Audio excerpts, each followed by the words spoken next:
Hello everyone, today we're taking a look at the Mobula 7 HDZero. This is a collaboration between HappyModel and HDZero or DiviMath.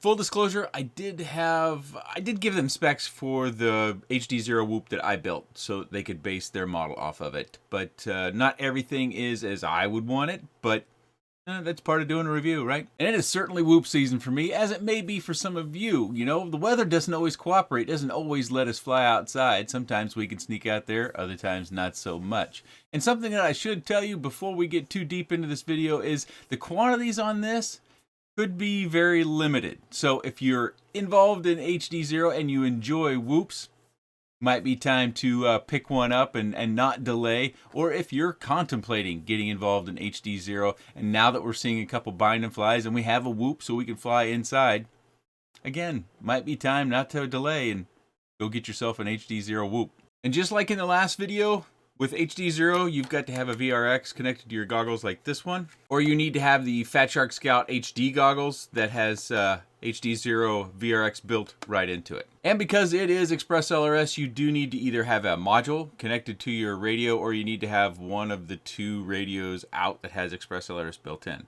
There's another one on the way, but so you need to have Express LRS as well. Starting off with the specs, of course, we have the RunCam HDZero Nano camera inside here, and we have our Whoop HDZero board. Underneath that board is an Express LRS board from HappyModel that is 2 to 3S compatible. We also have an 1102 9000 kV motors with 40mm Z newbie drone props. Those are 1.5 millimeter motor shafts. The antenna that I have on here, you will not get. There will be a different antenna. The canopy will be basically the same, but there'll be some minor changes. We'll talk about those things after the flight. The frame is the Ishin trash can frame, we've called it. It's also referred to as the Mobula 7 V4 frame, but it is one of the most durable 75mm whoop frames on the market. I know many of you have probably used and abused this frame for many years. I have yet to hear of maybe more than one or two of the hundreds that I've heard about being broken. So the frame should be kind of a rock star as far as durability goes. It weighs just under 41 grams. And as a refresher, my original HDZero Whoop build weighs just a touch over 41 grams. My flight is focused inside because our weather has been pretty bad, although I do have a little bit of outdoor footage I can show you, and I flew it exclusively on this Nanotech 2S 300 milliamp battery. This is a very tough to find battery, but you can find them out there. Some have saying Hobby King is no longer making them. They're all alternatives, and I will show you those here in a minute. But with this battery, it weighs 59.25 grams. So if you're wanting to actually put your battery inside the battery tray, these are the batteries that are compatible that I have. These will all fit inside the battery tray. This one will not. You could probably squeeze this one in, but it's probably going to stretch your battery tray just a touch, so I wouldn't recommend it. And the 3S batteries that are compatible, they all look very familiar because they're just essentially 1S sticks with 3 of them in a battery pack. So if you see something that's a little bit more square like this one, that's why I brought this one out, not compatible with the battery tray. These are, although they are very tight. Okay, as I said, most of our flight footage is going to be focused on inside, and you can see my battery there on the lower left, 4.04 volts per cell, or a little over 8 volts. That's partly just the load that you have put on because the HDZero board is actually powered directly from the LiPo, the battery wire. So it's not going through the flight controller. So you have a little bit more load on your battery initially. Because I did double and triple check that I didn't need to somehow scale the battery voltage. Also, the DVR on the VRX can be somewhat problematic for someone like me who makes videos and then syncs them to an external audio camera. If you're using the MOV file format, I wouldn't do that. I recorded a bunch of footage that I had to basically get rid of and redo that is in the MOV file format. I must have switched it myself, but anyways, stick with TS. It's not perfect. I think the focus on HDZero has been performance as well as compatibility and cameras, not necessarily refining the DVR side, but I believe Carl is going to start to look into that a little bit more, which is a good thing. Now, 2S whoops are something I fly all the time. I fly them routinely inside my house, and some people might think because it's 2S you need to have a much bigger space. I don't buy that because at nighttime when everybody else is in bed, I will fly this just down in the basement. Now, of course, I've got a good layout for the basement. Granted, you know, it's all kind of flowy and has through doors, so that is nice. But if you have like this kitchen area and the couch area, you can still fly a 2S whoop in that sort of space. Matter of fact, some of the iGow guys, I see them doing these whoop racing tracks in a one-room scenario with a couple of gates that are maybe hanging from bedposts and a cube gate on the floor. I will be showing a number of different flight footages, so those that aren't familiar with this particular camera and whoops, we've got some LED gates. We'll fly them in the dark. We've got LED gates that I'll fly with the lights on. I've got some flight footage outside that I'll show you, and as well as just some general flight stuff, some flips and rolls. A couple of people asked me in these sort of videos where they're inside in order to show the flips and rolls to kind of check out the tune a little bit. So I've got some of that all strung together in our flight footage.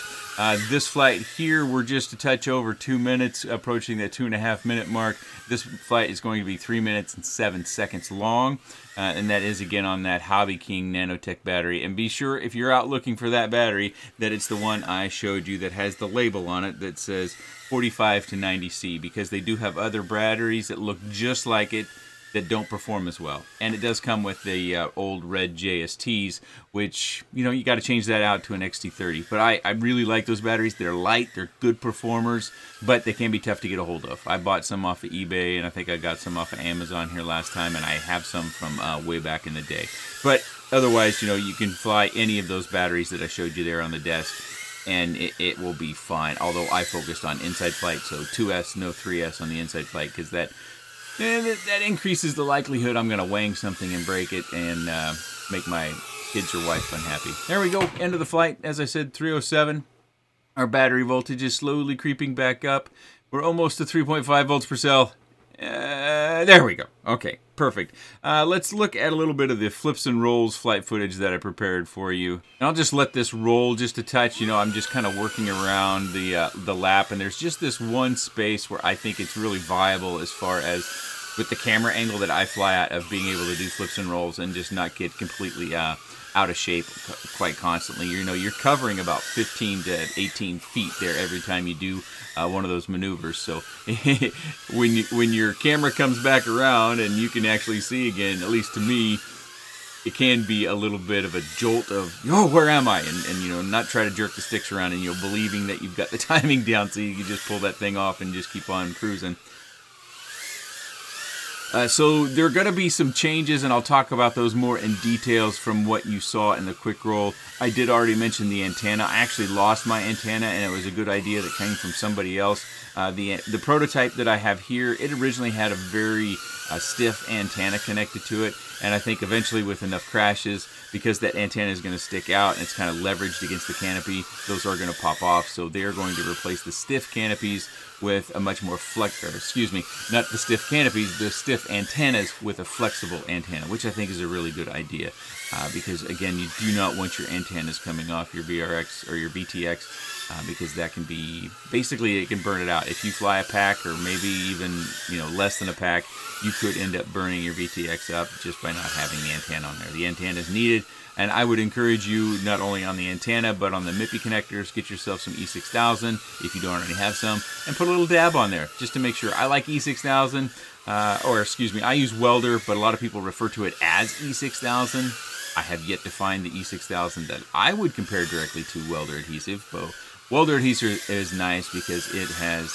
kind of a rubbery stay to it, so it doesn't get hard, so it's always kind of pliable, and therefore if things kind of hit or bounce or you have an impact, it doesn't snap or just break. Also, this flight is going to be shorter because, well, I knew this battery wasn't in good shape. I actually marked this battery. It's seen its better days, and that's why I did the flips and rolls with that particular battery, and I didn't go downstairs at all. And we still got 2 minutes and 20 seconds on a battery that's not in good shape, and the voltage comes well over 3.5 volts per cell. Next up, let's do a little show off. Let's just do a little orbit here. So it kind of just started off as something innocent, where I just kind of went around, and then I was like, oh, can I lock in this orbit here real quick? And then I got greedy after, I don't know how many times. I went around 2 or 3 times. I was like, oh, can I keep this going? Can I keep this going? And it started to get a little bit more wobbly, But it was fun, and it was kind of one of those happy accidents. And this is the line of sight orbit. I happened to catch this in the corner of my audio camera that I sit on the table. And I thought it was kind of fun just to kind of see that in action, so I thought I'd throw a touch of that in here.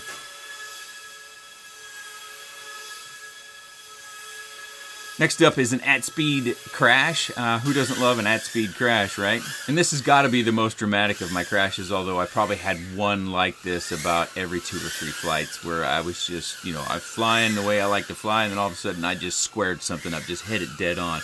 And it's going to happen right here at the bottom of the stairs. Thump!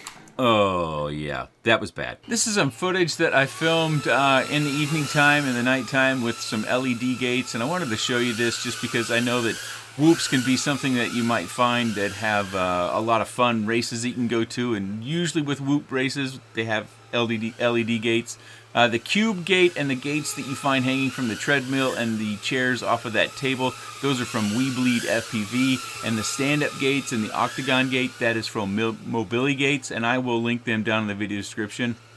Of course, you can make your own gates by going out and buying various items and putting LEDs in them if you want to, but if you want to just buy ready-to-made LED gates, those are the 2 companies that I've used their LED gates. Again, We Bleed FPV are the round gates around the kitchen table there, as well as hanging from the treadmill and the cube gate, and Mobility Gates are the octagon and the stand-up gates that you see around. And I would encourage you, even if you have a small space, if you fly inside, get yourself some gates. It makes it flying more interesting to see those flashing colors around, and as well as give you some extra little bit of a challenge of hitting some of these gates. Mobility Gates has got 2 sizes, or at least last I looked, they have 2 sizes of octagonal gates. I would get the bigger ones just because I'm greedy and I want to make it through the gate more often, and he does have smaller ones. So if you're already a top flight pilot and you want to challenge yourself a little bit more, get the smaller gates and have a little smaller gate to be able to hit and really have to refine your skills. I also wanted to show you these gates with the lights all but one light off, I would say. So I do have the one light over the stairs on. Otherwise, all the other lights in the basement are off. I do have the monitors from my computer. Those are on, so I guess that's kind of a light. If you see some stuttering or jittering in the footage, yeah, unfortunately, that is kind of just part of the DVR. I'm sure Carl will get it worked out. You think about the last year and all the work that Carl and his team has put into getting camera partners on board, improving performance. I've got another video coming up on this. You're probably launched on the same day you're watching this one, where I think at this point, because of the firmware changes and improvements they've made, milliwatt for milliwatt, HDZero is as good as analog, and as good as analog of any of the VTXs that I've tried. So if you have any questions about, you know, whether it's good enough at this point, I think yes, it's at least as good milliwatt per milliwatt, if not better. I think it's better milliwatt per milliwatt, but that's just me, and no science involved there. So we need somebody that has much more scientific testing to give us something definitive if we wanted some sort of numbers. But I wanted to show you these gates running at night without any lights on in the basement. A lot of fun. I was surprised at how well this quad flew, and I could fly it through these gates with relative ease. And I was thinking of, you know, after I had flown, I think 1 or 2 batteries, and I had like 9 more with me, I was like, wow, it didn't really take me very long to get a whole bunch of laps on this. So what am I going to do? Well, I'm just going to continue flying all my batteries around. Okay, I'm going to play some more flight footage out here. That's some outside flying. The 45-minute period that I was able to actually fly outside in decent weather. It wasn't nice, but it was decent. And we've seen the camera outside, so if you're wondering about the image camera outside, you probably just need to do your Google searching around, use your Google Foo or your YouTube Foo in order to be able to find the HDZero micro or nano camera here and get various outside environmental sorts of footage. So a couple of things about this little guy. The frame isn't going to be, in my opinion, something that is going to be a problem as far as durability goes. We've had this frame around a good long time, and as long as you're not flying it outside in super cold temperatures, plastic becomes brittle in colder temperatures, or super cold temperatures, I should say, weather like I've got, the frame should be fine. The canopy held up just fine for me. They only sent me the one canopy. I didn't break it. That's a good thing. We've got these Z props. These are pretty flexible props, and they're very, very light. So they should provide you with, I mean, this is the only set of props I used on this. And I crashed it and flew it a lot. So I wouldn't think the props would be an issue at all either. There'll be a couple of changes. One is going to be, obviously, this antenna. This is an ORT antenna. And I told you during the flight footage that even though my antenna was routed just like this, it was super stiff. And eventually, with enough crashes, the antenna popped off, and I actually lost it. I couldn't find it. So that was kind of lucky that I got to it and unplugged it before the VTX burned out. So the replacement antenna will be routed like this, and it should be just a linear antenna just like the one previously I had, but it'll be much more flexible, so it's less likely to pop off on the UFL connector down there. And as I mentioned during the flight footage, I would put some welder adhesive or E6000 on here just in order to secure that. I would also put it on the back of your MIPI connector on the back of your camera, as well as the MIPI connector over here on the board, just to keep these down, because if these do pop up, you'll get little quirky things like the red and blue light that comes up over on this side. You won't get the blue light, which indicates camera doesn't have power. So either one of the ends of your MIPI connector isn't solidly connected, your camera doesn't get power. You see the foam underneath the camera. Originally, when I got mine, it was pressed down there. One of the suggested changes was to get that camera up off the board by at least a couple of millimeters. And what they're doing instead is, redesigning a mold is expensive, I guess. They're shaving down, and I've done this on mine. They're shaving down the back end a little bit here so that it pulls the back end of the canopy down, and therefore it raises the front end of the canopy so that the camera isn't resting on the board. I went ahead and put the foam in there just in case, crashes, impacts. Is it going to impact the board? I don't think it will, especially now that I've shaved this down back here, and they'll be doing that, but it may not be identical to what you see here with mine. It may be more, it may be less. Time will tell. Another thing that they're going to do is, see how the lens isn't protected in the canopy. Unfortunately, this canopy just wasn't designed to come out that far. So what they're going to do is, if you're averse to your lens being out there, they're going to have a TPU print like you see here on screen, and they're going to include that in the kit. There'll also be extra screws. That was something I asked them to do, was include extra screws, because they use nice long screws in this canopy. They go all the way down through the post. They come almost down here to the bottom. Matter of fact, that little dot down there, I think, is the end of the screw. So almost all the way through the post and into the mount. That's good. Keeps a rock stable canopy up here, as well as your boards. It's all good. Keeps your post from snapping off when you have that screw all the way through. But there's a potential that if you're doing some work on one, you might lose one of the screws. And those screws, as many whoops as I've worked on, built, or reviewed, I don't have any screws like this. So I asked them to include some extra canopy screws, as well as extra motor screws. These are actually kind of specific to these motors. They're 1.4, they're M1.4 screws, and they're 3-4 millimeters long. They're fairly specific. There's something that some people don't carry, so they should be including extra motor mounting screws as well. And as we're down here at the back, I asked them to decrease the length of this. I thought this was excessive, and it was a place that we could touch less weight, maybe a quarter or a third of a gram if we just shorten this up. I really didn't think about half of this was necessary. It will be shorter than this, but I'm not certain how much shorter it will be. I think there's an issue with being able to get these mass produced from probably another vendor, and they probably only go to a certain shortness. I think it's going to be 25 millimeters in length from the connector to where it solders onto the board, I think.